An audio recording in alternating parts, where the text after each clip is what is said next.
আসসালামু আলাইকুম। কেমন আছো বন্ধুরা, আপুরা, দিদিরা, দাদারা? আশা করি ভালোই আছো আল্লাহর রহমতে। তো আমিও ভালোই আছি।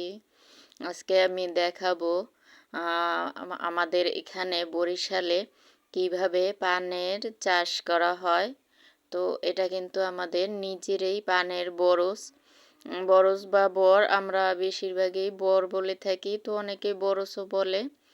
তো আমি আজকে এটাই দেখাবো তোমাদেরকে। তো এটা কিন্তু আমার পুরানটা, আর যে নতুনটা ওটা কিন্তু সব ফার্স্টেই দেখিয়েছি। ওটা ছিল কিছুদিন আগে আমরা রোপণ করেছি লতাগুলো, আর এটা পুরানো। তো এটা কিন্তু লতাগুলো সম্পূর্ণ উপরে চলে যায়। তো তখন উপরের দিকে গেলে সেটাকে আবার নামিয়ে নিচে দেখো কিভাবে সাজিয়ে এক সারিতে সব রেখে দেয়। এটা কিন্তু বেঁধে রাখে একটা যে চেরা দেখছো, এই চেরার সাহায্যে এটা বেঁধে রাখে। একটা আগের দিনে মাচাচিরা বলতো ও বোন, আর বোনগুলোই শুকিয়ে এখন বলে উলু, সেগুলো দিয়েই কিন্তু এগুলো বেঁধে রাখে। তো আমি বরের যে মাথায় বা সাইডে প্রত্যেকটা সিরিয়ালে আমি একটা করে মরিচ গাছ লাগিয়েছি, বোম্বাই মরিচ গাছ, আবার কাঁচা মরিচ গাছ। তারপরে এক এক সাইডে আমি তরকারি সবজিটাও লাগিয়ে থাকি। তো এক সাইডে কিন্তু আমি সিম গাছও লাগিয়েছি, তো সেটাও তোমাদেরকে দেখাবো। তো এই তো দেখো আমি যে মরিচ গাছ লাগিয়েছি সেগুলোতে কিন্তু অনেক মরিচ ধরেছে, বোম্বাই মরিচ। আবার অনেকে বলে নাগা মরিচ, তো আমরা বেশিরভাগই বোম্বাই মরিচ বলে থাকি। তো এটা কিন্তু খুবই মজা লাগে, ভালো লাগে, খুব ঘেরান আর ঝাল। এটা কিন্তু ঝাল ছাড়া না, এটা কিন্তু খুবই ঝাল হয়, আর এত ঘেরান কি বলবো। তো প্রত্যেকটার সামনে বা মাথায় আমি কিন্তু এরকম চারা লাগিয়েছি। তো মাশাল্লাহ আলহামদুলিল্লাহ আমার সব গাছগুলোতেই মরিচ আছে, কম বেশি। তো এই তো দেখো প্রতিটা কিন্তু আমি তোমাদের সাথে শেয়ার করছি আপুরা।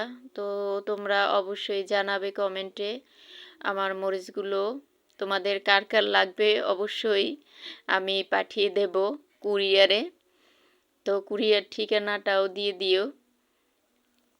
এই দেখো আপুরা, আর আমার মিষ্টি আপুরা তেমন পান কেউই খায় না, শুনি না, হয়তো দু একজন খায়, আর আমিও পান খাই না, সত্যি কথা যেটা। আমি চা খাই, আমার আপুরাও চা খায়, অনেকেই বলে, তা আমি কখনো বলি না। চা তো সবারই প্রয়োজন, আর অনেকে আছে চা পছন্দ করে না, কিন্তু আমি খুবই পছন্দ করি। আমার অনেকই পছন্দ, আমি যদি দুবেলা চা পাইতে তো আর কোনো কিছু লাগেই না, কি বলবো, আমার খুবই ভালো লাগে। তো এই তো দেখো এখানে কিন্তু অনেক বর, অনেকটা জায়গা জুড়ে প্রত্যেকটা সাইডে কিন্তু আমি মরিচ গাছগুলো লাগিয়ে দিয়েছি। এতে দেখা যায় আমার মরিচ তেমন একটা কেনা লাগে না। এই তো দেখো আমি কিন্তু এখানে এই যে সিম গাছটাও লাগিয়ে দিয়েছি। এটা কিন্তু অনেক সিম ধরেছে, কিন্তু যে বোঝা যাচ্ছে না, আসলে গাছটা উপরে তো, আর আমি ভিডিও করেছি নিচ থেকে, তার জন্য বোঝা যাচ্ছে না। এই তো দেখো আমি কিন্তু এগুলো অফ ক্যামেরায় পেরে নিয়েছি, কতগুলো সিম থোকা সহ নিয়েছি, আর অনেকগুলো কিন্তু ছিল যে সেগুলো থোকা ছাড়া, তো সেগুলো আর শেয়ার করিনি। আজকে এগুলোই আমি রান্না করব, তো তার জন্য নিয়ে আসলাম আর একটু ভিডিও করলাম আপুদের সাথে শেয়ার করার জন্য। তো তোমরা বটটা দেখে মাশাল্লাহ বলো। এই তো দেখো অনেকটা জায়গা জুড়ে কিন্তু বটটা। তো আমার ভিডিওটা তোমাদের কেমন লেগেছে অবশ্যই কমেন্টে জানাবে আপুরা। তো এই পর্যন্ত যারাই এসেছো প্লিজ মনে করে একটা লাইক দিও। তোমার একটা লাইক একটা শেয়ারের কাজ করবে। তো এই তো দেখো আমি কিন্তু সেগুলো নিয়ে এসেছি, এবার এগুলোকে কেটে ধুয়ে আমি ভর্তার জন্য রেখে দেব, ভর্তা বানাবো। তো এই তো দেখো আমি দিয়েও দিয়েছি। তো আজকের ভিডিও এখানে শেষ করছি। আল্লাহ হাফেজ।